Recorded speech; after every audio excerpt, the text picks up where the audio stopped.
Assalamualaikum warahmatullahi wabarakatuh. Bismillahirrahmanirrahim. Assalatu wassalamu ala asyrafil anbiya'i wal mursalin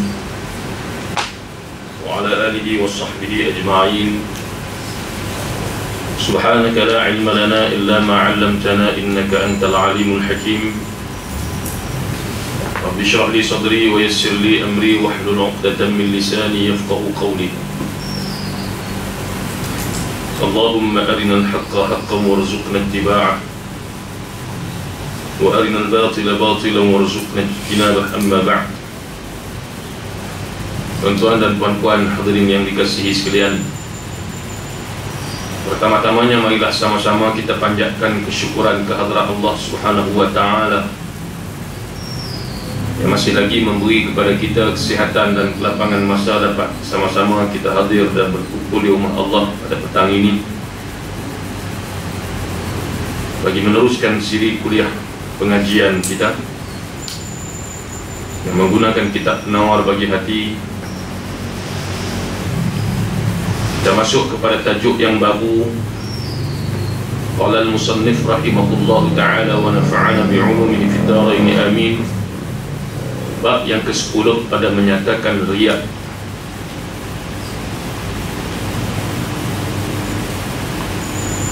Kata dia, ketahui olehmu bahwasanya riya itu apa makna dia? Menuntut pangkat atau kedudukan di dalam hati manusia dengan ibadah dan pekerjaan kebajikan. Yang dikatakan riya itu apa dia? Mengharapkan sesuatu di hati manusia, mungkin pujian, mungkin sanjungan, dengan amal ibadah yang kita buat. Mana kita buat amal ibadah atau kebajikan bukan mengharapkan keredaan daripada Allah, tapi kita buat tu kerana nak cari redha manusia, supaya orang puji kita, orang sanjung kita dan sebagainya. Disebut dalam kitab yang lain bahawasanya riya itu lawan dia ikhlas, kata dia. Mana ikhlas itu lawan dia riya. Ikhlas ini semata-mata berbuat ibadah kerana Allah Ta'ala dan tiada disekutukan Allah ibadahnya itu kerana sesuatu yang lain. Itu makna ikhlas. Jadi lawan dia riya.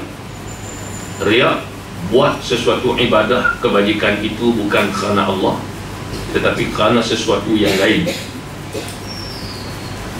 Di sini kata dia yang pertamanya buat kerana mengharapkan kedudukan, pangkat, pujian di dalam hati-hati manusia, supaya orang puji dia, orang kata dia bagus, baik dan sebagainya. Atau menghendaki oleh seorang dengan ibadahnya akan manfaat dunia. Boleh jadi juga dia tidak mengharapkan pujian orang, tapi dengan ibadah yang dia buat itu dia harap supaya dia dapat balasan dunia. Seperti apa? Harta dan puji. Seperti supaya orang dengar dengan ibadah yang dia buat itu, orang beri pulangan dari sudut harta, duit, ringgit, dunia, ataupun orang puji dia. Ini yang dikatakan riya. Makna kita buat ibadah itu kerana lain daripada Allah Subhanahu wa ta'ala, yang Nabi sebut sebagai syirik yang kecil, yang paling Nabi takut.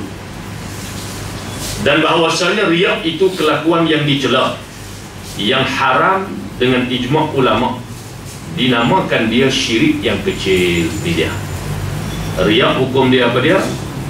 Dicela dan juga haram dengan sepakat para ulama, dan dinamakan dia akan riya itu dengan nama syirik. Mana syirik mempersekutukan Allah. Yang kecil, kalau syirik yang besar, dia menyembah lain daripada Allah, dia menyembah Tuhan lain daripada Allah.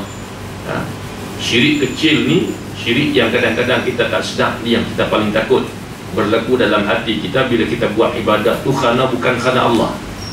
Mana berlaku di situ persekutuan dengan Allah. Syirik yang kecil yang paling Nabi takut. Berlaku di mana? Dalam hati kita. Sebab itulah ilmu tasawuf ni cukup penting untuk kita pelajari, supaya kita tahu membezakan antara riya, ikhlas dan sebagainya, supaya kita terselamat daripada kebinasaan syirik yang kecil ini.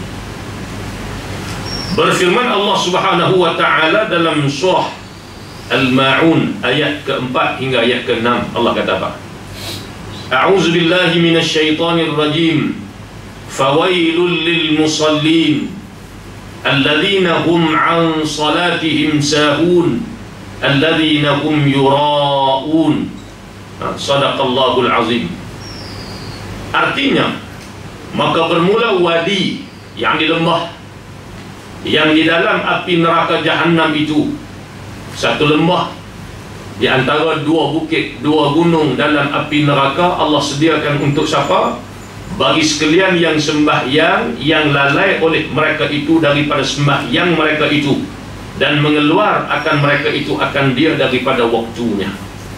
Celaka yakni wadi, yakni lembah, satu lembah daripada api neraka diperuntukkan Allah kepada mereka yang sembahyang tapi lalai mereka dalam sembahyang, sehingga kan sembahyang itu terkeluar daripada waktunya.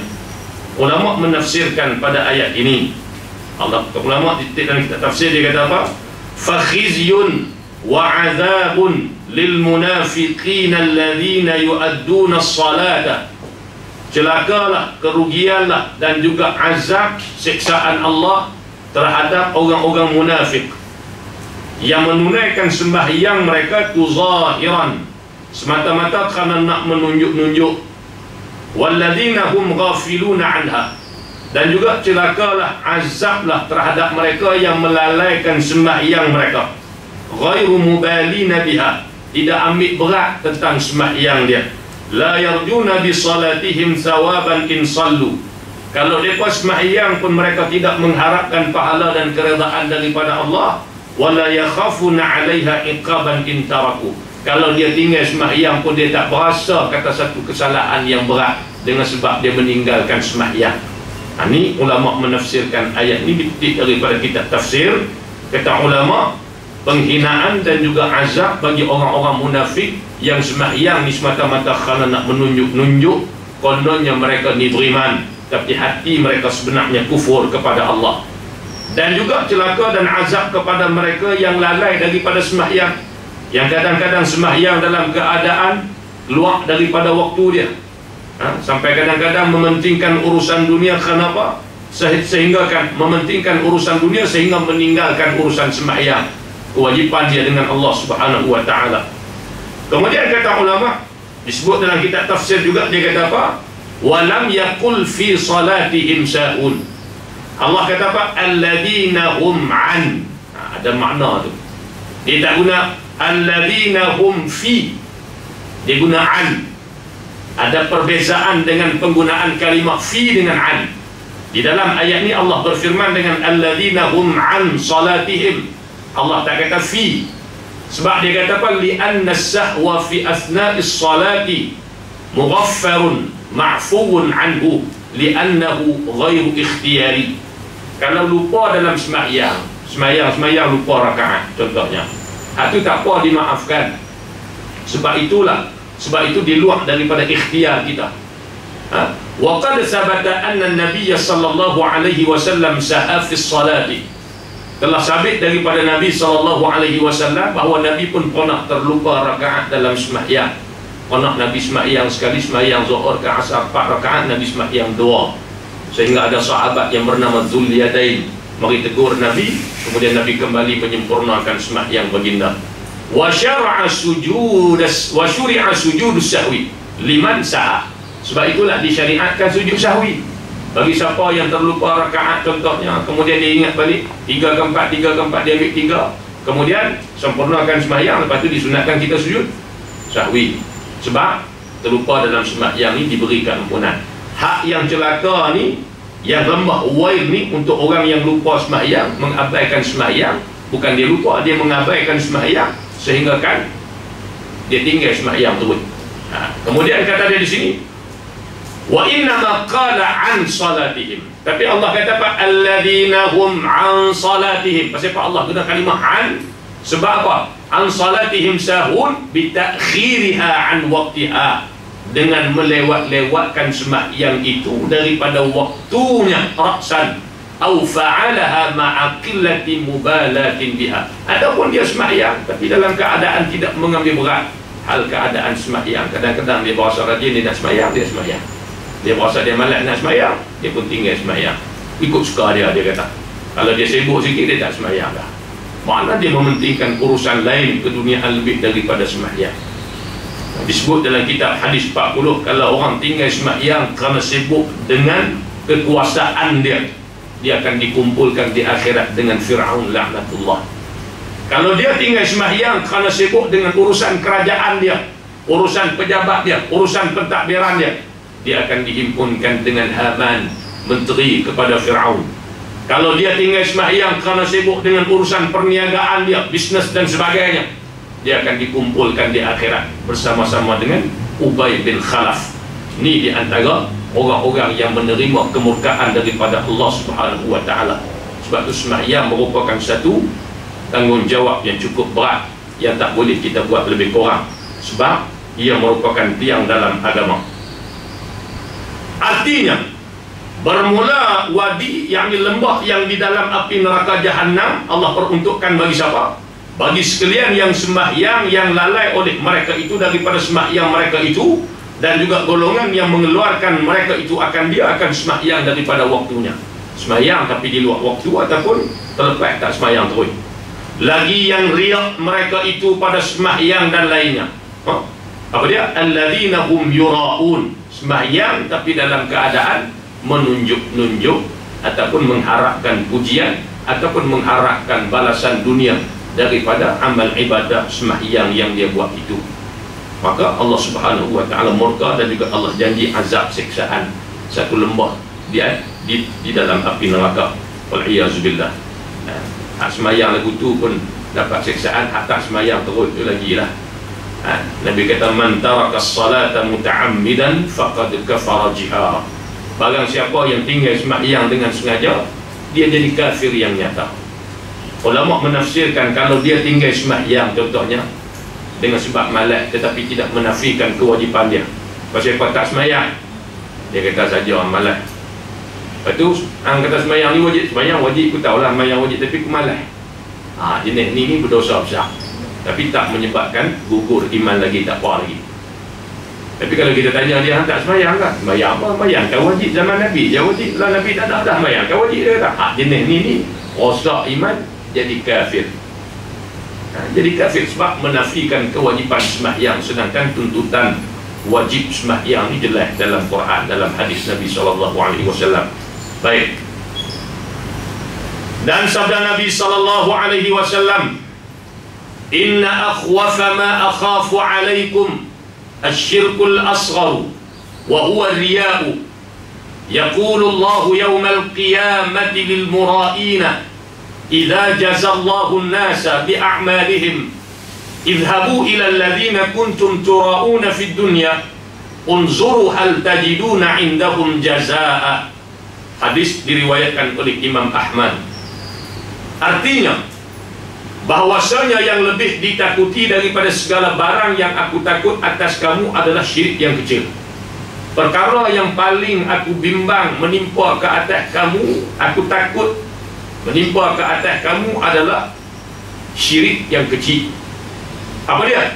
Dan iaitu riak. Aku cukup takut kamu ditimpa penyakit riak. Pasal riak ni adalah syirik yang kecil. Syirik makna mempersekutukan Allah.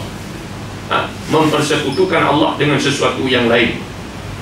Berfirman Allah Ta'ala pada hari kiamat bagi sekalian yang riak, apabila membalas Allah Ta'ala akan manusia dengan segala amal mereka itu di akhirat esok, bila Allah Subhanahu wa Ta'ala nak memberi balasan kepada amal-amal yang kita buat. Kemudian ada golongan manusia yang atas dunia dulu dia buat bukan kerana Allah, dia buat ibadah kerana sesuatu yang lain. Macam tadi, sama ada balasan, pujian manusia dan sebagainya, ataupun dia mengharapkan kepentingan dunia ataupun balasan, pujian manusia. Maka Allah akan berfirman kepada mereka. Allah kata apa? Pergi oleh kamu kepada mereka yang ada kamu mengerjakan ibadah kerana mereka itu di dalam dunia. Bila nak ambil balasan daripada Allah dengan amal yang mereka buat, Allah kata apa? Pi minta dekat orang yang kamu buat amal kerana dia dulu. Kalau kamu buat ibadah, buat semayang dulu kerana nak nunjuk-nunjuk kat pak mentua kamu, kononnya kamu ni menantu bagus, bukan kerana Allah, tapi kerana nak tunjuk kat pak mentua. Hala pi minta balasan daripada pak mentua kamu. Aku tak ada balasan nak beri kepada kamu. Kan? Kata Allah Subhanahu wa ta'ala, pi minta kepada orang yang kamu buat amal kerana dia. Pasal atas dunia dulu kamu sembahyang, kamu sedekah, kamu haji, kamu umrah, bukan kerana aku pun, tapi kerana kamu nak mengharapkan balasan dunia dan kerana kamu nak mengharapkan pujian manusia. La li, Allah kata apa? Pi minta balasan amalan kamu daripada mereka. Tilik oleh kamu, adakah mendapat kamu pada sisi mereka itu akan balasan. Cuba pi tengok, boleh tak orang yang kamu buat amal kerana mereka itu, boleh tak mereka ni beri balasan kepada kamu? Kamu semayang, kamu buat sedekah kerana pak mentua kamu, boleh ke tak pak mentua kamu beri balasan kepada kamu di akhirat? Sudah tentu tak boleh. Ini untuk siapa? Untuk orang yang buat amal bukan kerana Allah, buat amal ibadah kerana nak mengharapkan pujian manusia ataupun mengharapkan balasan dunia. Ini disebut dalam hadis yang diriwayatkan oleh Imam Ahmad, yang Nabi SAW jelaskan kepada kita, yang paling aku bimbang menimpa kamu adalah penyakit syirik yang kecil. Ramai yang terlibat dengan penyakit ni tuan-tuan. Kadang-kadang dia mari kita pun, tapi bila kita mengaji ni, sekurang-kurangnya bila dia mari, kita cepat-cepat boleh istighfar, minta ampun daripada Allah. Cepat-cepat kita buang perasaan ni. Bimbang amal ibadah kita itu tak diterima oleh Allah dengan sebab adanya riak dalam hati kita. Baik. Kemudian kata dia, disebut dalam hadis yang lain, hadis yang makna lebih kurang sama seperti daripada kitab yang lain, innal mura'i yunada yaumal qiyamati bi arba'ati asma'. Ini hadis dalam kitab lain. Sesungguhnya orang yang riak itu akan diseru di akhirat nanti oleh malaikat dengan 4 nama, 4 gelaran. Apa dia? Ya kafir, wahai orang kafir. Wa ya fajir, wahai pengkhianat. Wahai fajir makna kata orang jahat. Wa ya ghadir, wahai pengkhianat. Wa ya khasir, wahai orang yang rugi. Allah seru dia. Siapa yang buat amal ibadah atas dunia ni bukan kerana Allah, tapi kerana sesuatu yang lain, pujian manusia, kerana duit ringgit, pangkat, jawatan dan sebagainya, di akhirat Allah seru dia dengan 4 seruan, 4 gelaran, 4 nama. Ya kafir, wahai manusia yang kafir. Wa ya fajir, wahai manusia yang jahat. Wa ya ghadir, wahai manusia yang pengkhianat. Wa ya khasir, wahai manusia yang rugi. Dalla sa'yuk, telah sesatlah oleh amal-amal kamu atas dunia dulu, makna sia-sia. Wa batala ajruk, batallah segala balasan kamu, maknanya tak ada ganjaran di sisi aku terhadap apa yang kamu buat. Atas dunia dulu semayang kamu penat letih sahaja, sedekah kamu habis duit sahaja, umrah haji kamu penat lelah sahaja, tapi kamu buat bukan kerana aku, maka batal oleh segala pahala amalan kamu. Fala khalaqa lakal yaum, tidak ada balasan, tidak ada bayaran, tidak ada bahagian untuk kamu pada hari ini, yakni hari kiamat. Iltamis al-ajra mimman kunta ta'malu lahu ya mukhadi', pergilah minta balasan daripada orang yang kamu buat amal kerananya dahulu atas dunia dulu. Wa ya mukhadi', wahai penipu. Ini disebut dalam hadis Nabi, Allah seru kepada orang yang buat amal ibadah riya, yakni tidak kerana Allah, tidak ada keikhlasan, maka dia akan diseru dengan seruan yang macam ni. Mana Allah kata apa? Hilang habis pahala amalan, sesat habis, mana tak diterima habis segala perbuatan ibadah yang dia buat di dunia dulu, dengan berpunca daripada sifat riya tadi ni. Kalau kita tak mengaji tasawuf ni, kita tak tahu riya ni macam apa, kita tak tahu. Bahayanya riak ni sehingga boleh menghapuskan pahala amal kita, Allah tak terima pun kita tak tahu. Tapi bila kita mengaji sekurang-kurangnya kita tahu, dan kita boleh kikis, buang dari dalam hati kita supaya amal kita tu ada keikhlasan semata-mata ibtira mardatillah, nak cari redha Allah Subhanahu wa ta'ala. Kemudian kata dia, maka tiada faedah bagi riak itu, tak ada faedah, tak ada kebaikan. Bahkan kamu rugi dengan penat sahaja, tiada mendapat. Bahkan kamu penat sahaja dengan perbuatan ibadah yang kamu buat, makna tidak ada ganjaran pahala di sisi Allah. Dan sabdanya, sabda Rasulullah sallallahu alaihi wasallam, innallaha harramal jannata ala kulli mura'in. Artinya, bahwasanya Allah Ta'ala mengharamkan ia Allah akan syurga atas tiap-tiap orang yang riak. Mana Allah haramkan orang yang riak ini daripada masuk ke dalam syurga. Sebagaimana syurga akan berkata, ana, yakni al-jannah haramun ala kulli bakhilin wa mura'in. Syurga kata, aku ni, Allah perintahkan aku supaya jangan beri kepada orang yang bakhil, kedekut, dan juga orang yang riak dengan amalnya itu. Allah perintahkan aku supaya jangan bagi mereka masuk dalam aku, makna dalam syurga. Nabi kata apa? Sesungguhnya syurga itu diharamkan oleh Allah ke atas mereka yang buat amal ibadah, bukan kerana redha Allah, tapi kerana sesuatu balasan dunia yang lain, sama ada puji, duit, ringgit, pangkat, jawatan dan sebagainya. Dan sabdanya, sabda Rasulullah, rihul jannati yujadu min masirati 500 am wa la yajiduha man talaba ad-dunya bi'amalil akhirah. Rawahu ad-Dailami an Ibn Abbas radhiyallahu anhuma. Artinya, bermula bau syurga itu dicium dia akan bau syurga daripada perjalanan 500 tahun. Harumnya bau syurga ni sejarah 500 tahun perjalanan pun sudah boleh dicium, dihidu baunya di akhirat nanti.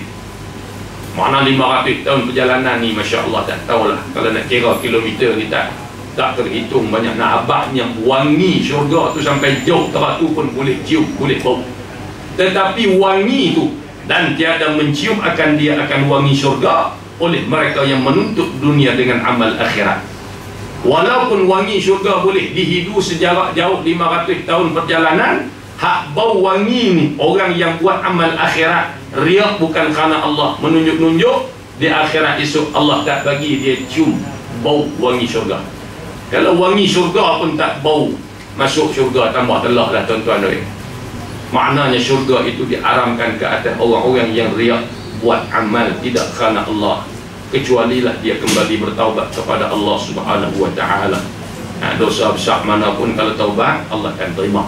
Tapi kalau mati dalam keadaan lagu tu, maka sia-sia habis pahala amal. Bau syurga pun Allah tak bagi cium, apatah lagi syurga. Jangan kata tak apa, takat bau tak boleh, tak apa, boleh masuk syurga, tak apa dah. Nak masuk lagu mana bau pun tak boleh, mana pergi dekat syurga pun tak boleh. Sedangkan bau wangi syurga tu 500 tahun perjalanan sudah boleh dihidu baunya di akhirat nanti. Dan ketahui olehmu bahwasanya riak itu ada 6 macam. 6 jenis. Pertamanya, riak dengan tubuh badan. Bukan riak dengan perbuatan saja, kadang-kadang riak dengan tubuh badan. Contoh lagu mana? Seperti menzahir ia akan kurus dan pucat. Buat-buat tunjuk kurus, krim, pucat apa semua badannya, supaya disangka akan dia mengerjakan ibadah pada malam dan puasa pada siang harinya. Supaya dengan kurus, krim, tak larat ni orang kata aku ni orang bagus. Supaya orang puji aku ni, orang kata kononnya aku ni orang yang buat ibadah pada malam hari dan buat puasa pada siang hari. Jadi juga dimari dalam hati kita benda-benda lagu tu. Syaitan, iblis, dia cepat nak merosakkan kita, menjahanamkan kita dengan memberi was-was dalam hati kita. Jadi kalau dia buat lagu tu, mungkin riak tu dengan melalui, mungkin dia orang tak tahu dia puasa, mungkin dia tak tahu, orang tak tahu dia bangun malam, dia tak cerita dengan mulut, tapi melalui tubuh badan dia. Aku kena tunjuk krim buat tak larat sikit. Mana baru orang tahu kata aku ni puasa malam, puasa siang hari, malam aku bangun tahajud dan sebagainya.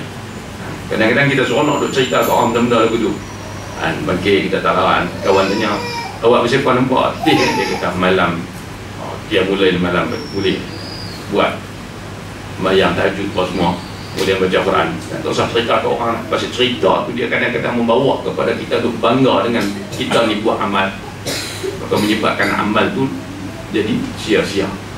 Kam min qa'imin, tidak berapa ramai orang yang bangun pada malam hari, kata Nabi, yang tak dapat apa-apa daripada bangun malam dia, melainkan letih dan berjaga sahaja. Sebab pasal tadilah tidak ada keikhlasan, yang dibuat tu semata-mata kerana nak tunjuk kepada orang.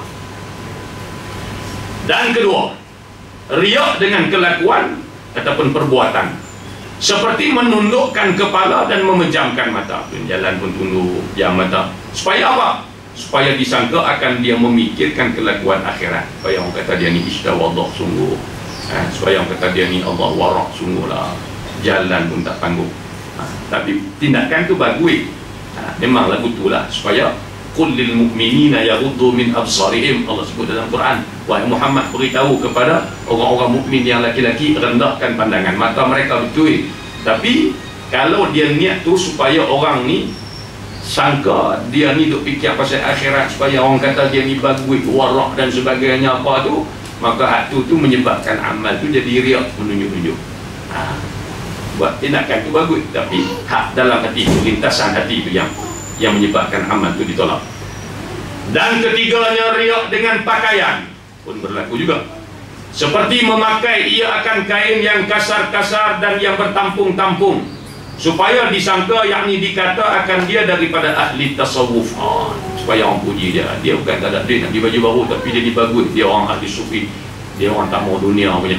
Contohnya baguslah, dia tak mau dunia apa semua tu bagus. Tapi jangan ada dalam hati dia supaya orang puji dia lagu tu. Mana dia buat tu bukan kerana tak mau dunia, kerana ikhlas kepada Allah, tapi kerana apa? Kerana supaya orang puji dia, dia ni bagus, warak, walaupun duit banyak tapi dia tak pakai baju mahal-mahal, dia pakai hak bulu-bulu. Pasal dia orang tak mau dunia, orang zuhud, orang tasawuf ni dia ni. Kalau kita niat nak hak tu, rosak amal kita. Tapi kalau tak ada benda tu, itu yang terbaik, dan kita semata-mata nak cari redha Allah Subhanahu wa taala. Dan keempat, riak dengan perkataan berlaku, dengan kata-kata, dengan ucapan, dengan lidah. Seperti riak orang yang berpidato dan memberi nasihat. Cakap, orang pandai cakap, beri nasihat, pidato, dan kadang-kadang dia update dalam Facebook, dia tulis wallah, baguslah kan. Tapi dengan Quran dan juga hadis dan perkataan ulama-ulama, serta sunyi hatinya daripada ikhlas dan benar. Tapi buat tu supaya orang kata, aku nak masuk hadisnya, ya Quran ni, dia pun masuk, supaya orang puji dia ni alim sungguhlah, dia ni cerdik sungguhlah, pandai, sampai dia tahu ya Quran ni, dia tahu tafsir ni, dia beri kata-kata ulama ni, dia ni rajin baca buku sungguh, dia orang alim. Kalau kita nak yang tu, rosak amal ibadah kita. Tapi kalau semata-mata nak memberi nasihat, teguran supaya orang boleh ambil manfaat apa semua, bukan kerana nak suruh orang puji pada tu yang terbaik, maka diterima oleh Allah Subhanahu wa taala. Amalan tu bagus. Tegur, beri nasihat, kita update dalam Facebook contohnya benda-benda yang memberi manfaat untuk orang share bersama apa semua, bagus. Tapi niat kita tu kena jaga. Aku buat ni bukan kerana suruh orang puji, suruh orang like, suruh orang apa-apa berat, tapi semata-mata sebagai satu sumber untuk aku, ataupun sebagai satu jalan untuk aku menyampaikan dakwah pada Allah Subhanahu wa taala, dan boleh dia ambil manfaat bersama. Itu barulah amal itu jadi amal yang ikhlas. Dan seperti menggerak-gerakkan bibir dengan zikrullah di hadapan orang lain. Bila lalu depan orang, mulut pun supaya apa? Supaya orang kata dia ni mulut tak pernah kering daripada zikir kepada. Zikir tu bagus, baca Quran tu bagus, sambil duduk jalan, sambil duduk orang kata bagus. Tapi hak mari lintasan dalam hati tu supaya orang puji dia ni bagus lah, mulut tak pernah berhenti daripada zikrullah. Kalau harap hak tu, maka amal tu jadi sia-sia dan juga membawa kepada kemurkaan Allah Subhanahu wa taala. Dan kelima, riak dengan pekerjaan, seperti memanjangkan berdiri dan rokok di dalam dan sujud di dalam sembahyangnya di hadapan orang lain. Kalau sembahyang depan orang, rokok, sujud kami lama. Kalau sembahyang seorang ni, Allahu Akbar, doa iftitah tak baca dah, Allahu Akbar, iftitah sunat sikit-sikit. You nak Fatihah, baca Fatihah waladhdallin, amin, surah pun tak baca dah, Allahu Akbar. Pasal orang tak ada sembahyang seorang-seorang dalam bilik, tak bagi salam, Assalamualaikum warahmatullahi, Assalamualaikum warahmatullahi, tunggik bangkit, dia ada apa lempak tu ya. Pasal sembahyang seorang. Kalau sembahyang depan orang ni kemain panjang, pasal apa? Pasal orang tengok, tadi orang kata aku sembahyang cepat. Takut orang kata tu riak juga. Mana kadang-kadang di situ kita boleh ukur dah keikhlasan kita. Kalau kita duduk seorang pun kita buat lagu tu, kita duduk depan orang ramai pun kita buat lagu tu, ada keikhlasan kita. Biasanya pernah kita sembahyang seorang, duduk dalam bilik seseorang tak nampak kita buat habis-habis ringkas. Tapi kalau depan orang ni, Allahu Akbar, sempurnanya kita buat dengan wiridnya, dengan doa, dengan tasbihnya dan sebagainya. Tu kata dia di sini seperti memanjangkan berdiri. Contohlah dia bawa di sini. Tapi kalau dia panjangkan berdiri, rokok, baca panjang, tapi bukan kerana dia nak tunjuk ke orang, tapi kerana dia nak cari redha Allah, ikhlas kerana Allah. Itu tak apa, memang bagus amalan baca bagi panjang apa semua dalam sembahyang kita, surah-surah yang kita baca lebih-lebih dari kita sembahyang seorang. Nabi kata apa? Bila kamu jadi berimam, ringkatkan sembahyang kamu, tapi bila kamu sembahyang seorang, bacalah apa kamu nak baca pun, nak main-main panjang mana pun.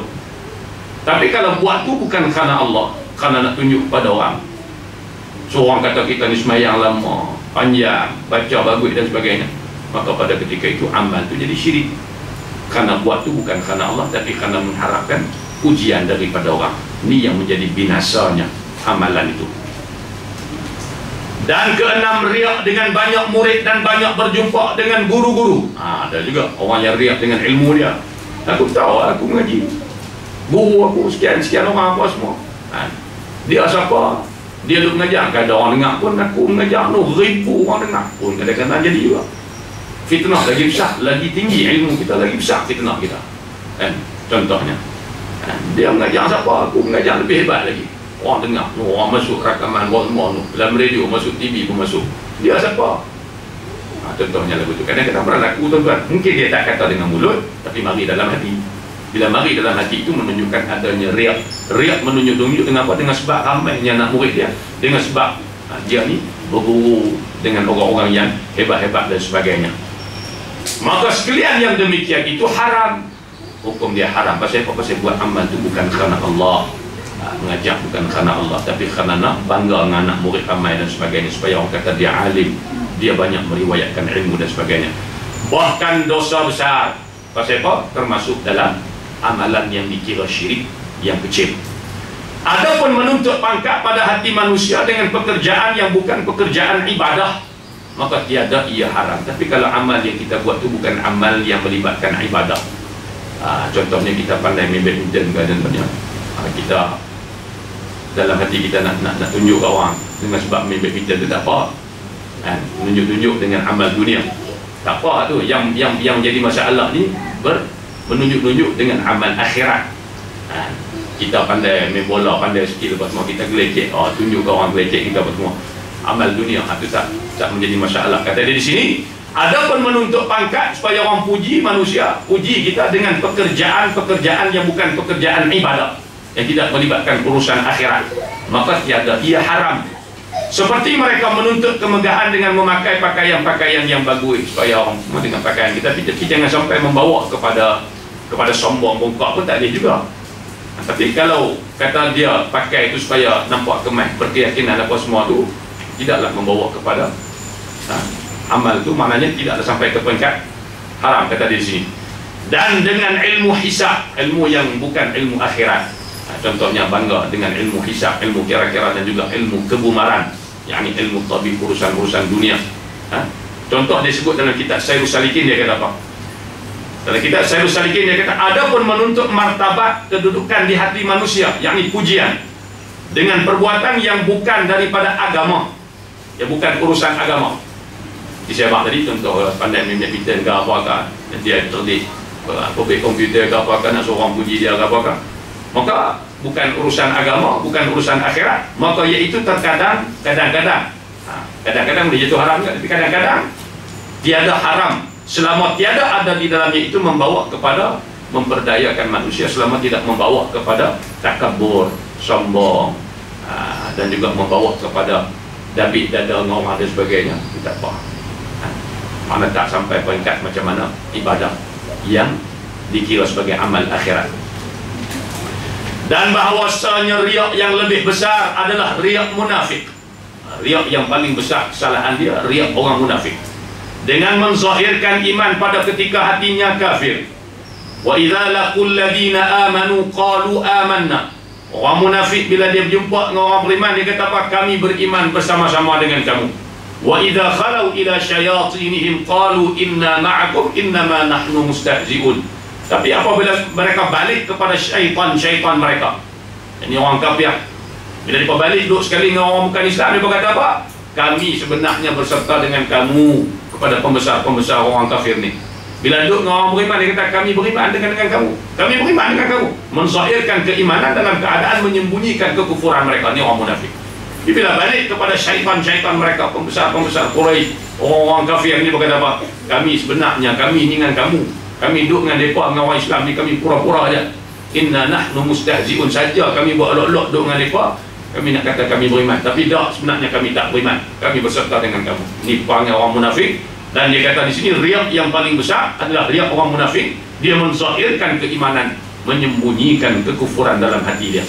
Maka ini lebih besar daripada syirik yang nyata. Innal munafiqina fid darqil asfali minan nar. Allah kata orang munafik, Allah umban mereka ke dasar api neraka. Innallaha jami'ul munafiqina wal kafirina fi jahannam jami'a.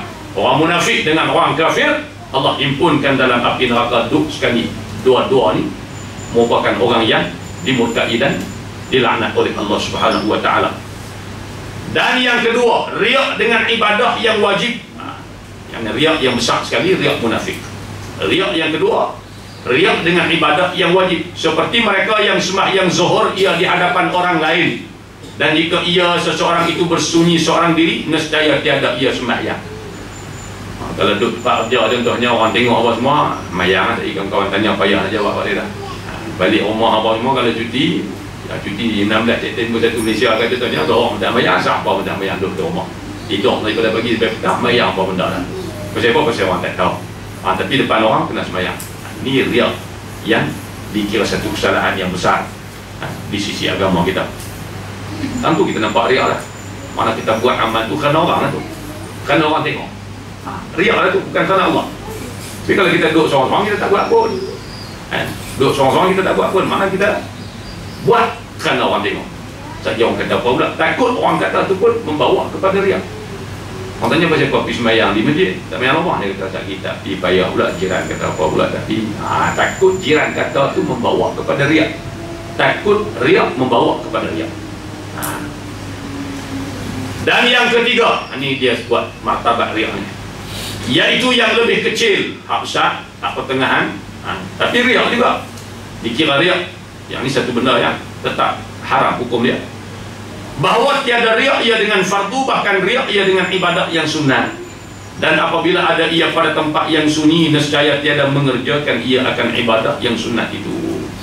Macam tadi jugalah, kalau orang tak nampak apa semua, mungkin fardu dia buat, depan orang pun dia buat, belakang orang pun dia buat, sunnah dia tak buat. Kalau duduk seorang-seorang dia tak semayang sunnah dah, semayang pakai fardu tu kan. Kau beliau pun tak ada, dia pun tak ada.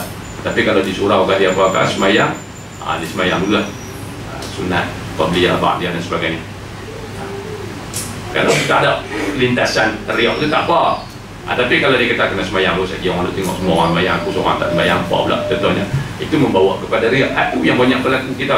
Dia mari macam tu, mana aku tak semayang, dia orang kata apa pula, sampai semayang lagi orang tengok tak lagi, aku tak doa, orang kata apa pula, takut orang kata. Kita buat ni banyak takut orang kata, bukan kerana nak mengharapkan redha Allah, nak cari keredaan di sisi Allah. Itu yang kadang-kadang membawa kepada amal tu tak diterima oleh Allah Subhanahu wa taala.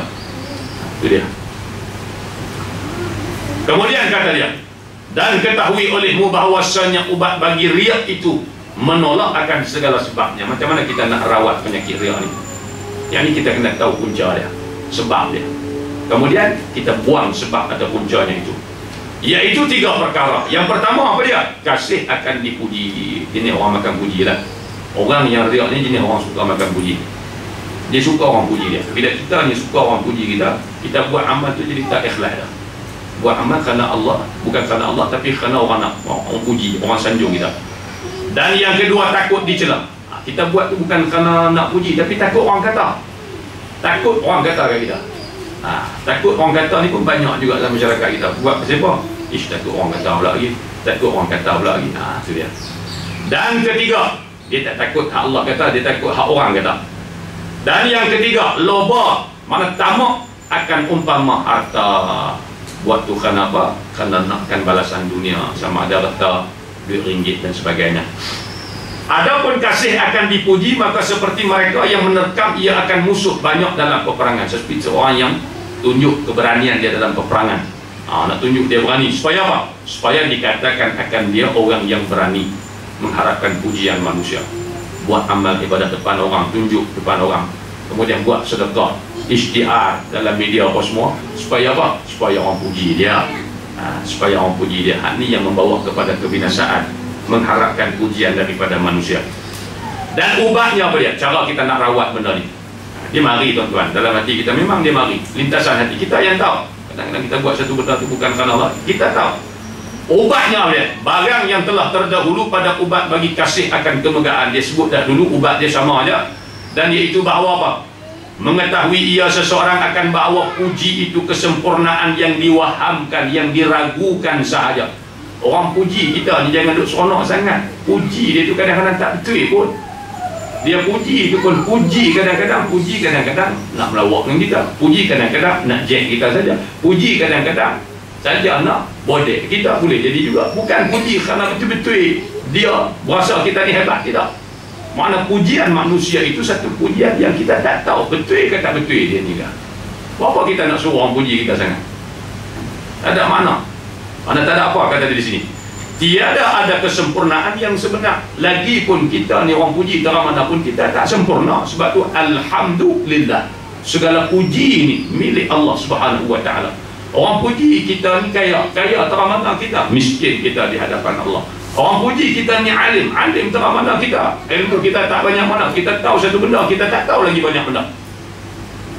Hina ataupun jahil kita di hadapan Allah. Orang puji kita cantik sehingga apa semua. Segak cantik kita berapa lama sangat, 50-60 tahun, lama-lama bila mari umur tua, cantik pun hilang, segak pun hilang. Mana alhamdulillah segala puji itu bukan kita punya, milik Allah Subhanahu wa taala. Allah Tuhan yang bersifat dengan segala sifat kesempurnaan. Bila kita pegang yang tu, kita pun tak rasa gemak sangat pada orang puji. Biarlah orang tak puji pun tak apa, aku buat kerana nak puji orang, aku buat kerana Allah Subhanahu wa taala. Baik. Maka tiada ada faedah baginya. Orang puji kita banyak mana pun tak ada faedah apa. Pasal puji manusia itu benda yang tidak diyakini akan keikhlasan dan juga kebenaran dia. Bahkan rugi semata-mata. Dan lagi ubatnya, ini ubat untuk mencegah sifat penyakit riak ni, bahawa mengetahui ia akan cerca Allah Ta'ala pada hari kiamat dan siksanya. Buat apa kita nak puji manusia? Dengan sebab kita nak puji manusia menyebabkan kita mendapat cerca daripada Allah. Bila kita buat amal ibadah mengharapkan pujian manusia, Allah celah kita.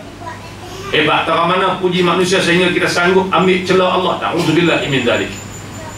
Mana kalau kita sedar lagu tu, aku tak mau biar orang tak puji aku pun tak apa, biar orang kata aku tu pun, tapi aku mendapat pujian di sisi Allah. Allah tak celah aku, pasal itu yang lebih penting. Diriwayatkan bahawasanya orang yang riak itu diseru akan orang yang riak itu pada hari kiamat dengan 4 nama ni. Diriwayatkan dalam hadis Nabi bahasanya orang yang riak itu akan diseru di akhirat nanti dengan 4 nama. Ya murai, ya ghawi, ya fajir, ya khasir, idhab fakhudh ajraka mimman amilta lahu fala ajra laka indana. Artinya, hai orang yang riak, yang buat amal atas dunia bukan kerana Allah, hai yang sesat, Allah seru dia, hai yang jahat, hai yang rugi. Rugi pasal apa? Pasal buat amal atas dunia tapi tak ada pahala di sisi Allah. Rugi ya. Allah kata apa? Pergi kamu, ambil olehmu akan pahala engkau dari mereka yang beramal engkau kerananya. Jangan minta pahala amal kamu daripada kami, daripada Allah. Minta pahala balasan amal yang kamu buat, sedekah kamu, haji kamu, umrah kamu yang kamu buat atas dunia dulu. Minta kepada si fulan, pasal kamu buat atas dunia dulu kerana si fulan, bukan kerana aku, kata Allah Subhanahu wa taala. Nak minta lagu mana tuan-tuan? Dia pun mengharapkan balasan daripada Allah, kita nak minta balasan daripada dia. Takkan dia boleh beri kepada kita? Jadi kita buat amal atas dunia ni, buat amal ibadah, jangan kita duk harap puji manusia, jangan kita duk takut orang kata, jangan kita duk harap kata balasan dunia, tapi haraplah semata-mata nak cari redha Allah. Biar Allah puji kita, sekalipun manusia celah kita. Jangan kita nak puji manusia sehingga kita sanggup menerima celaan Allah. Wal-iyazubillah. Itu ya benda yang cukup penting kita sedar, kita jaga dalam hati kita. Maka tiada ada pahala bagi engkau di sisi kami. Kami tak boleh beri pahala kepada kamu.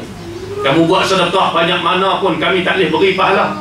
Pasal kamu buat atas dunia dulu bukan kerana aku, kamu buat kerana sekian-sekian, sipulan-sipulan. Aku, Allah tak boleh beri pahala. Diminta daripada dia, pasal kamu buat dulu kerana dia. Sudah tentu dia tak boleh beri apa-apa kepada kita.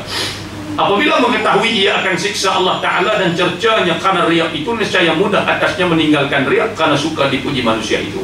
Bila kita tahu lagu ni keadaan, baru senang kita nak buang sifat riak dalam hati kita. Kalau kita tak tahu bahawa Allah ni murka, Allah marah, Allah cerca, kalau kita tak tahu, kita tak pernah mengaji pun, mana payah kita nak buang penyakit riak. Tapi bila kita tahu dengan sebab riak ni Allah cerca, walaupun kita dipuji manusia mungkin, tapi Allah hina, Allah cerca, maka sudah tentu kita takut. Kita tak mau Allah cerca kita dengan sebab kita nak puji manusia. Pada ketika itu kita sanggup buang, ketepikan sifat riak dalam hati kita.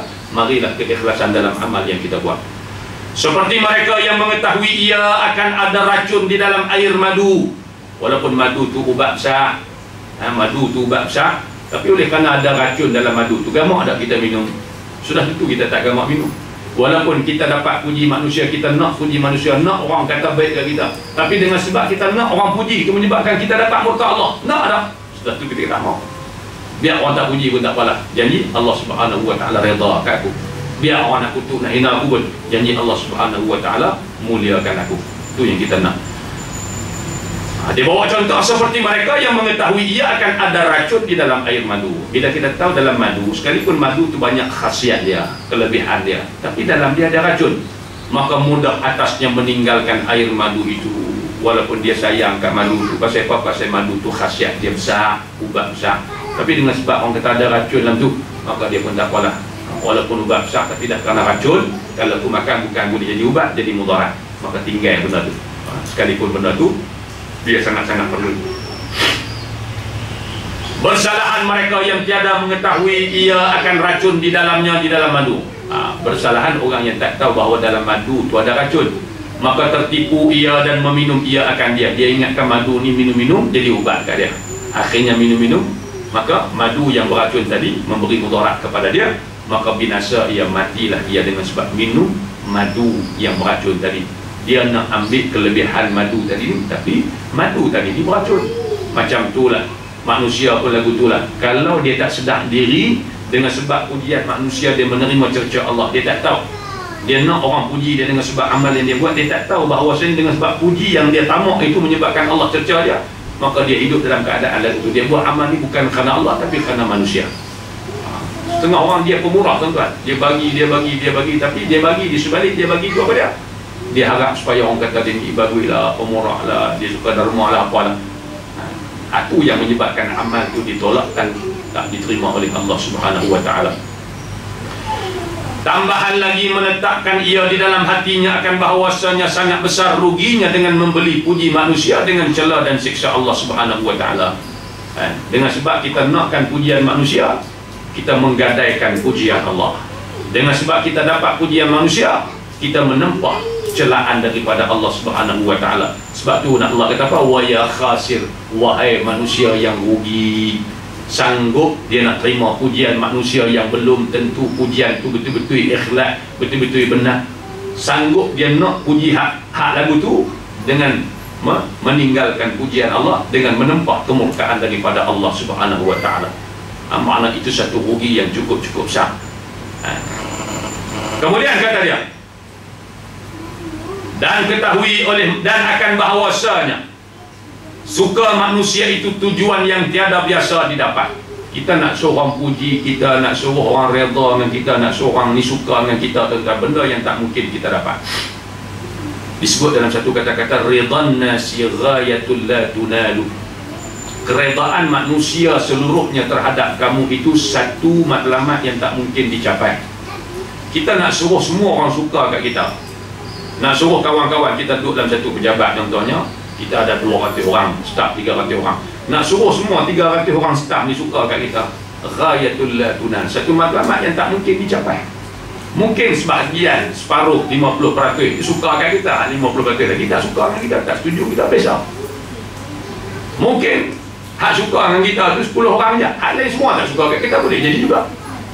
Jadi kita nak harapkan supaya semua orang ni suka dengan kita, setuju dengan kita, sokong kita. Ghayatul datunan, satu matlamat yang tak mungkin dicapai. Sekalipun kadang-kadang kita baik pun kadang-kadang orang tak suka. Jahat tambah telah lah. Baik pun kadang-kadang orang tak suka. Orang kata macam-macam, orang kata macam-macam. Sama kita nak buat benda baik pun orang kata buat benda jahat lebih lagi lah. Mana tak ada, semua orang suka. Demikianlah keadaannya. Begitu juga kadang-kadang di masjid-masjid buat kuliah agama, mengaji apa, kuliah maghrib buat tiap-tiap malam, bagus, benar ni. Tapi tuan-tuan ingat semua orang suka. Dia kata, wah mengaji tiap malam, habis duit masjid lah, apalah, dia bunyi lagu tu pula. Maknanya setiap benda yang kita buat tu, kita tak suruh orang reda, orang suka dengan kita 100%. Ghayatul la tunan, satu matlamat, satu target ataupun satu cita-cita yang tak mungkin kita dapat capai. Maknanya akan ada orang yang tak setuju dengan kita pun. Tak banyak sikit, tak sikit banyak, kata dia di sini. Baik, maka kata dia di sini, dan akan bahawasanya suka manusia itu tujuan yang tiada biasa didapati. Nak suruh orang suka semua kat kita, kita tak dapat. Dan barang siapa menuntut kesukaan manusia dengan murka Allah Ta'ala, nescaya menjadikan Allah Ta'ala akan mereka itu murka baginya. Siapa yang buat amal ibadah semata-mata nak cari puji manusia sehingga dia sanggup ketepikan reda Allah, orang ni Allah murka kepada dia. Adapun sebab riak yang kedua, maka iaitu takut dicela manusia. Tadi kita sebab punca riak tadi pasal apa? Pasal nak orang puji. Yang kedua sebab riak ni pasal apa? Takut orang kata. Takut orang kata kita ni malas, takut orang kata kita ni mengaji kuliah Arab saja. Contohnya, takut orang kata kita ni gaji besar saja, kedekut dan sebagainya. Takut orang kata tu, bimbang dicela. Maka bagaimana cara nak merawat dia? Maka ubatnya bahawa menetapkan ia di dalam hatinya akan bahawasanya cela mereka itu tiada memberi mudarat ia akan dia. Duk takut orang kata. Orang kata ni tak boleh beri mudarat apa-apa pun kepada kita. Mengerjakan ia akan riak. Kata di sini, jika ada ia yang dipuji pada sisi Allah Subhanahu wa taala. Celaan manusia kepada kita, orang kata buruk kepada kita, tak memberi apa-apa mudarat pun kepada kita. Selama mana kita ni adalah hamba yang dipuji, yang dikasihi oleh Allah Subhanahu wa taala. Nabi pun orang kata macam-macam tuan-tuan ada. Gila lah, tukang sihir lah, macam-macam orang katakan Nabi. Tapi memberi mudarat tak pun. Sebab Nabi dikasihi oleh Allah Subhanahu wa taala. Begitulah kita pun kalau kita buat satu kebaikan, tak usah takutlah kata orang kata kat kita apakah. Buatlah kebaikan tu. Biarlah orang nak kata apa pun. Depa nak kata tak boleh buat apa pun. Boleh pahala kat kita lagi. Tapi asalkan kita ni dapat keredaan daripada Allah Subhanahu wa taala. Dan menetapkan ia di dalam hatinya akan bahawasanya tiada mengerjakan ia akan riak yang sebab murka Allah Ta'ala kerana takut akan cela makhluk yang tiada memberi mudarat. Jangan kerana sebab kita takut orang kata kita tinggal, sedangkan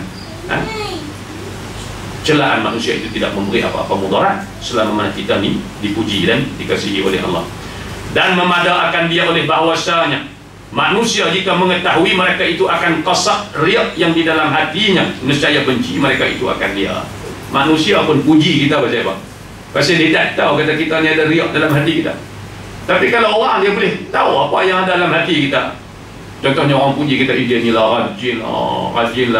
Pasal dia tak tahu dalam hati, sebenarnya dalam hati kawan tu, aku buat ni bukan kerana Allah sangat, tapi nak suruh orang kata aku ni bagus. Kalau orang tahu dia niat lagu tu bukan takat Allah, manusia pun kata rajin bah dia tu buat bukan kerana Allah, dia buat nak tunjuk orang. Manusia pun akan mencela dia sama, apatah lagi Allah Subhanahu wa taala, sebab dia buat tu bukan kerana Allah. Kata dia di sini, kalau manusia mengetahui apa yang ada dalam hatinya daripada riak, buat tu bukan kerana Allah, manusia pun tak suka kepada dia. Yang duk puji tu pasal dia tak tahu niat sebenar dalam hati kita tadi ni. Dan bahawasanya riaknya itu tak dapat tiada nyata ia bagi manusia sama ada segera ataupun lambat. Kalau kita buat satu amalan kerana bukan kerana Allah, tapi riak kerana nak menunjuk, walaupun mungkinlah orang tak tahu, tapi lama kelamaan orang kata. Orang akan tahu. Pasal orang yang buat amal riak kerana pujian manusia ni, dia tak lama, dia takkan tahan, dia takkan istiqamah. Dia buat tu kerana syak. Bila orang ada, dia buat. Bila orang tak ada, dia tak buat. Akhir sekali lama-lama orang akan tahu.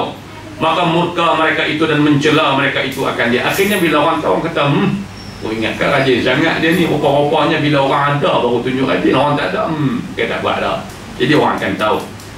Dan jika ada ia mengerjakan ibadah dengan ikhlas, bila kita buat tu kerana ikhlas lillahi ta'ala, cari keredaan Allah, nescaya Allah Ta'ala zahirkan ikhlas itu bagi manusia. Allah akan tunjuk juga keikhlasan kita kepada orang, walaupun kita tak tunjuk.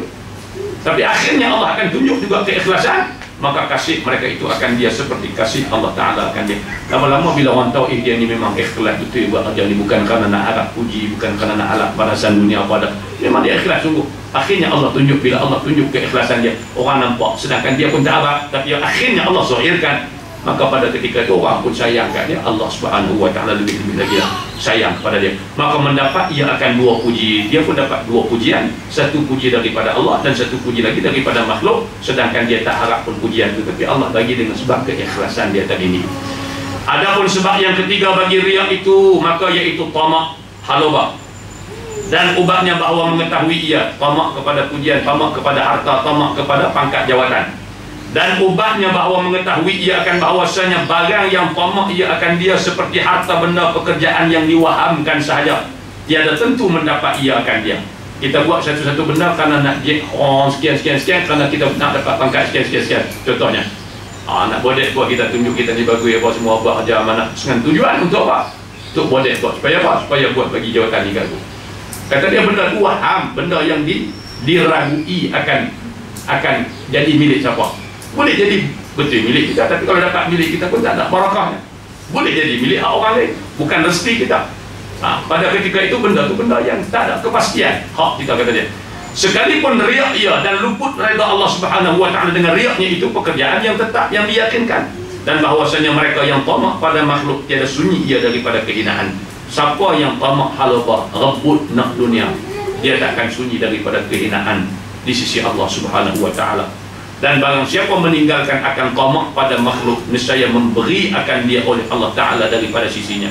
Barang siapa yang tak ada, yang buang sifat tamak, yang ada sifat qanaah, tak apalah, aku tak dapat pun tak apalah, tapi aku nak buat ni kerana nak harap pujian manusia dunia, tak sama sekali. Kalau dia ada sifat qanaah cukup dengan apa yang ada, akhirnya Allah akan beri juga dari sisi Allah kelebihan kepada dia, rezeki dan sebagainya. Jadi rugilah dengan kita hanya buat satu-satu benda yang sepatutnya kita buat tu kerana Allah, tiba-tiba kita buat kerana manusia. Sedangkan kita dah terima murka daripada Allah, tiba-tiba apa yang kita harap tu tak dapat pula. Mana dua kali rugi. Dia buat satu benda tu, contohnya buat kebajikan, buat amal, buat ibadah, kerana apa? Kerana nak mendapatkan satu-satu benda, bukan kerana Allah. Mana dia dapat kemurkaan daripada Allah, tiba-tiba apa yang dia harap tu tak dapat. Mana dua kali rugi hak dapat kemurkaan daripada Allah, rugi hak benda yang dia kejar tu tak dapat. Yang dikejar tak dapat, yang dikendong keciciran, mana dua kali rugi. Itu kata dia di sini. Mana benda yang diragui, yang diwahamkan, yang belum pasti akan menjadi milik kita. Maka apabila menghadirkan ia di dalam hatinya akan nikmat syurga dan mengetahui ia akan bahawasanya luput ia dengan sebab riak, nescaya berpaling oleh hatinya daripada makhluk dan melimpah atasnya oleh cahaya ikhlas. Bila kita fikir, aku buat amal ni kerana nak redha Allah, bila dapat redha Allah, balasan dia syurga. Kemudian mengetahui ia akan bahawasanya kalau aku riak ni menyebabkan hilangnya keredaan Allah, bila hilang redha Allah, hilang syurga. Nescaya hati tadi ni takkan terasa nak buat amal kerana manusia, melainkan dia buat tu kerana Allah Subhanahu Wa Ta'ala. Apa guna aku buat amal tiltih kalau aku mengharapkan pujian manusia, hilang redha Allah. Mana kita menggadaikan sesuatu yang mahal, yang kekal abadi, dengan mengambil yang murah, yang tak kekal, yakni dunia. Mana bila kita fikir cara cerdik kita, cara akal yang sempurna, kita sanggup ketepikan. Mana kita mudah untuk ketepikan sifat penyakit riak yang ada dalam hati kita ni. Dan membantu akan dia oleh Allah Ta'ala dengan taufiknya. Allah akan beri taufik. Apa makna taufik? Khalqu qudratin ala ta'ah. Allah beri kekuatan untuk melakukan ketaatan. Yang dikatakan taufik, makna Allah beri kekuatan dalam jiwa kita untuk melakukan ketaatan. Tak semua orang dapat, tuan-tuan. Tuan-tuan ingat semua orang duduk dalam masjid ni lepas asar ni untuk dengar kuliah 5 suku balik jabat, balik rumah, minta kru kami pusat lagi berwih, kata dia. Dia tak letih pun, tak letih. Walaupun dia tak letih, tapi tak semua orang boleh tunggu dalam kuliah asar, bila-bila lagi lepas penat sehari kerja apa semua. Tapi orang yang boleh ni Allah bagi kekuatan kepada dia. Walaupun tak letih, walaupun tak peluh, tapi jiwa nak boleh main duduk sejam dalam kuliah, dengar majlis ilmu ni, bukan semua orang dapat, tuan-tuan. Walaupun orang sihat, tubuh badan sihat apa semua, tapi tak semua orang boleh buat. Lepas tu kita tengok dalam satu video, Bantak tunjuk bagaimana seorang tua di mana di Saudi kan, umur dia dah 60-70 tahun dah. Dia cacat kaki dia 2 belah, tapi dia tak pernah tinggal sembahyang jemaah sejak 30 tahun. Dia turun daripada tangga rumah dia dalam keadaan mengesot, subuh pun dia tak pernah tinggal. Mana kita tengok fizikal dia nampak macam menyusahkan dia. Nak berjalan, turun daripada tangga rumah, berjalan pergi ke masjid, ya Allah, beratnya. Kita tengok berat, tapi dia bagi dia walaupun kaki tak ada ringan. Pasal apa? Allah permudahkan urusan dia, pasal Allah beri taufik kepada dia. Apa dia? Kekuatan untuk melakukan ketaatan kepada Allah. Orang hak sehat, kaki cukup, tangan cukup, cimanih pun tak ada, darah tinggi pun tak ada, pening apa pun tak ada, semayang pun tak. Pasal apa? Pasal tak ada kekuatan untuk melakukan ketaatan kepada Allah. Taufik tak ada dalam jiwa dia. Dan dia pun tak berusaha untuk mencari benda ni. Ini penting, hidayah dan taufik daripada Allah. Ramai yang dapat hidayah, dapat Islam, tapi kekuatan untuk melakukan ketaatan kepada Allah tak semua orang ada.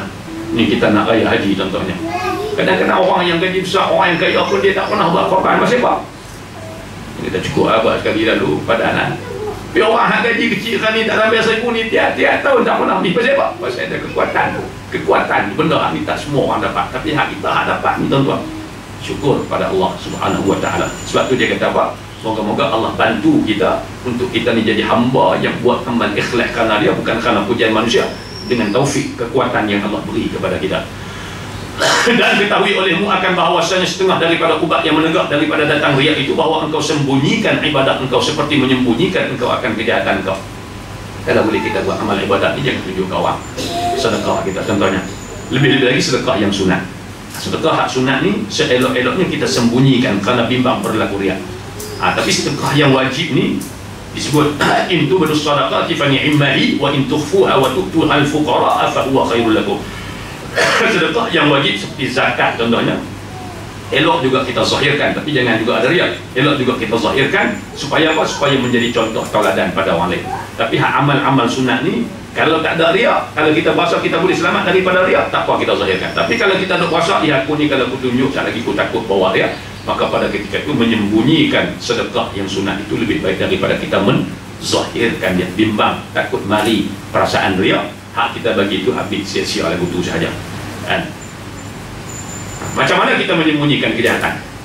Bila kita buat jahat, kita buat salah, tak ada siapa yang buat salah nak orang tahu kesalahan dia. Kan? Kalau bawa kereta langgar lampu merah tu, dia kira kanan tengok Allah ada ke tak trafik ni, takut tengok kamera ada ke tak, takut perbuatan kita dirakam oleh kamera ke apa ke polis tengok ke kena saman. Macam mana kita menyembunyikan kejahatan kita, kita menyembunyikan amal kebaikan kita, mana di situ akan timbulnya keikhlasan kita buat tu kerana Allah Subhanahu wa taala. Namun demikian, kalau amal-amal yang wajib ni kita buat tu dengan tujuan untuk memberi galakan kepada orang, itu bagus. Tapi jangan ada perasaan riak. Kita buat tu bukan kerana nak tunjuk orang, tapi dengan harapan bila kita semayang, orang tengok kita semayang apa semua, jadi orang lain pun jadi segan, dia pun nak semayang sama contohnya. Itu tak apa. Tapi jangan sampai kita nak menunjuk-nunjuk yang membawa kepada riak yang boleh merosakkan amal kita.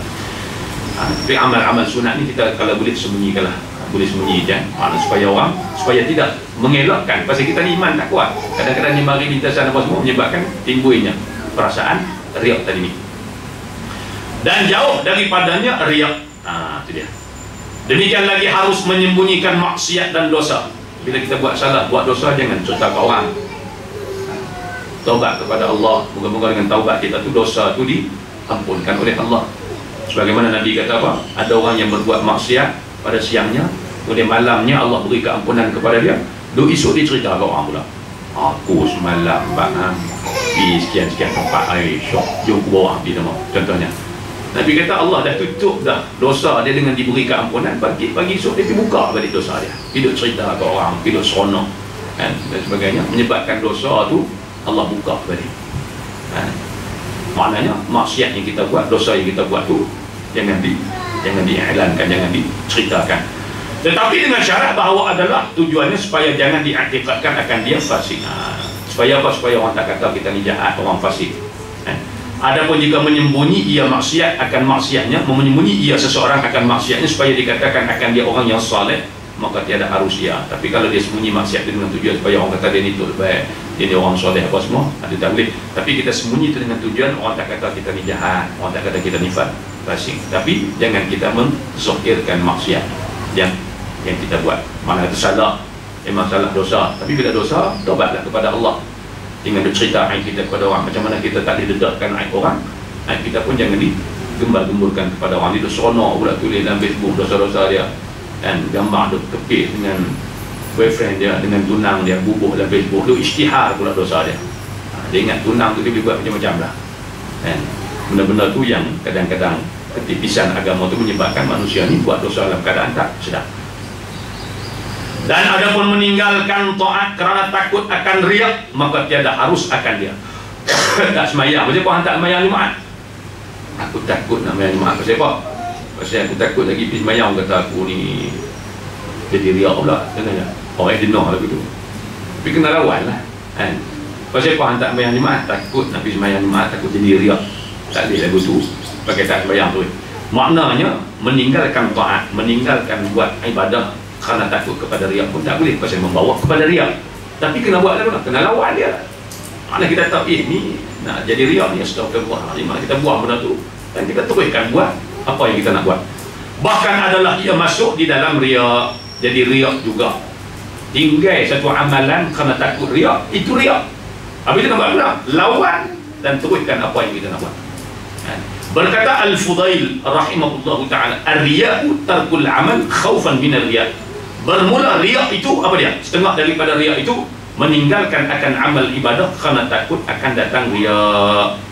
Nak semayang sunatullah, aku ni riak ni, riak tak di semayang tak ada tengok. Ada bukan lagu tu patutnya. Bila nak semayang sunat takut mari riak, astagfirullahalazim, astagfirullahalazim. Semua apa betul balik niat kita? Allahu akbar. Teruskan amal ibadah kita. Kalau kita tak semayang pun jadi riak juga, pasal takut kepada riak itu adalah riak, kata Fudail. Takut kepada riak itu adalah riak. Itu dia. Bahkan hendaklah mengerjakan ia akan ibadah, buat baik. Tapi dalam keadaan kita membersihkan sifat riak itu dalam hati kita dan istighfar kepada Allah, dan buat tu kerana nak cari redha Allah. Dan bersungguh-sungguh ia pada menolak akan riak itu. Lawan, bukan tak dilawan, boleh. Boleh, kita boleh lawan, kita boleh tepi sifat riak tu. Bila dia mari satu lintasan, orang duk tengok aku tu, astagfirullahalazim, aku buat bukan kerana seorang tengok aku buat kerana nak cari redha Allah. Buat teruskan amal kita dan perbetulkan niat kita. Dan jika jatuh juga riak itu, maka hendaklah ia taubat daripadanya dengan segera. Kalau mari juga, astagfirullahalazim, istighfar kepada Allah. Mana aja, minta keampunan daripada Allah. Lawan, kena lawan. Benda ni kena didik, kena latih, supaya kita boleh jadi orang yang buat amal ibadah itu ikhlas kerana Allah, untuk pastikan amal yang kita buat diterima oleh Allah Subhanahu wa ta'ala. Itu dia. Wallahu subhanahu wa ta'ala a'lam.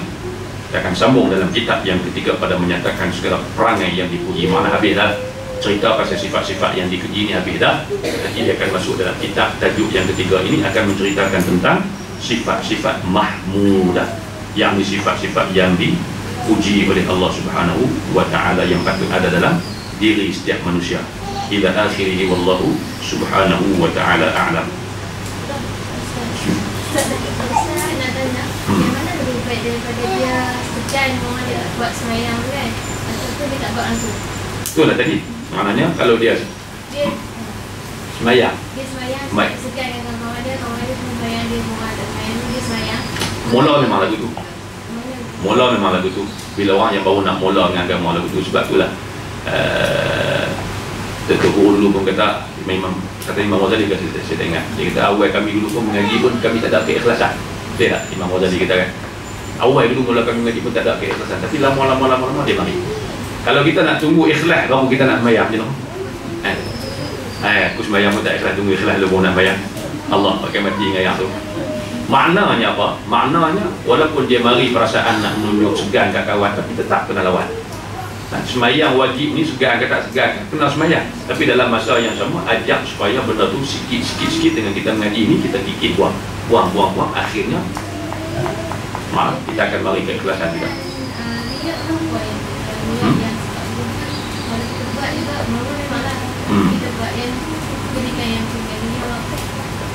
Dia mungkin awal tu dia lama-lama kelamaan Allah akan buka dia. Memang awal lagu tu bukan kerana segan, aku seorang tak sembahyang, orang ni semua sembahyang, aku segan. Tapi lama kelamaan insya-Allah dengan usaha ikhtiar, sebab dia kata apa, perlu kepada latihan dan juga mohon kekuatan daripada Allah Subhanahu wa ta'ala, dia akan bagi keikhlasan tu. Macam orang kata dia tak nak tutup aurat contohnya. Dia kata tutup aurat pun buat apa, bukan ikhlas pun, Contohnya nak tunggu ikhlas tak ikhlas itu tuntutan, kewajipan. Ikhlas tak ikhlas pun kena tutup. Habis itu ikhlas dia akan mari dengan kita mengaji macam ni contohnya. Bila dia mari kita sedar dah aku buat ni bukan kerana seorang puji aku apa semua, tapi semata-mata ini tuntutan aku nak cari kepada Allah Subhanahu Wa Taala. Baru dia akan mari sini. Kalau nak tunggu ikhlas dulu baru nak sembahyang, tunggu ikhlas dulu baru nak tutup orang, pakai tak. Lama-lama tak ada ikhlas dulu mati dulu. Kalau kita nak sembahyang kan, kita tanya benda yang kita tak tahu nak sembahyang tu. Jadi sekarang dia tak mau sebab dia tak tahu, dia takut salah. So kalau salah dalam belajar tak apa. Melakukan kesalahan dalam proses kita belajar tak apa. Nak tunggu kita betul sempurna baru kita nak sembahyang tak boleh. Sedangkan kita dah sampai tuntutan mukallaf taklif kita dah ada. Tapi dalam masa yang sama kita duduk mengaji. Contoh orang baca Quran. Orang baca Quran tak betul. Memang Nabi kata siapa yang baca Quran tak betul kam min qari'il Quran wal Quran min berapa ramai orang baca Quran tak betul Quran laknat dia. Tapi kalau nak tunggu betul bacaan macam bacaan orang Mesir, Khalid Syekh Mahmud Khalid sampai baca lagu tu baru kita nak baca Quran bila kita nak baca. Tapi kalau baca tak betul dalam keadaan proses masih hidup belajar. Buat tak betul dalam proses masih hidup belajar. Itu dimaafkan. Tak ada masalah. Mana tak perlu sampai kita betul-betul. ada tempoh kok. Tak apa. Dalam proses mengaji insya-Allah ke mana-mana pun tak apa dimaafkan oleh Allah. Sikit demi sikit. Sikit demi sikit. Yang penting kita mau untuk memperbaiki keadaan kita dengan kita mengaji. Tak semua orang dia panak-panak dia jadi alim terus tidak. Tapi melalui proses pengajian, pembentukan sikit-sikit kita mana-mana ilmu tu dia mari lagu tu. Mari lagu tu. Insya-Allah.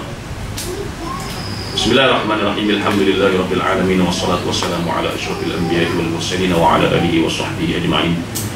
Allahumma arhamna bil Qur'an waj'alhu lana imaman wa nuran wa hudan wa rahmah. Allahumma dhakkirna minhu ma nasina wa 'allimna minhu ma jahilna warzuqna tilawatahu ana al-layli wa atrafa an-nahar waj'alhu lana hujjatan ya rabbal alamin. Allahumma inna na'udzu bika min 'ilmin la yanfa' wa min qalbin la yakhsha' wa min 'amalin la yurfa' wa min du'a'in la yusma'. Na'udzu bika min ha'ula'il arba'. ربنا آتنا في الدنيا حسنة وفي الآخرة حسنة وقنا عذاب النار وصلى الله وسلم عليه والحمد لله رب العالمين. السلام عليكم ورحمة الله وبركاته.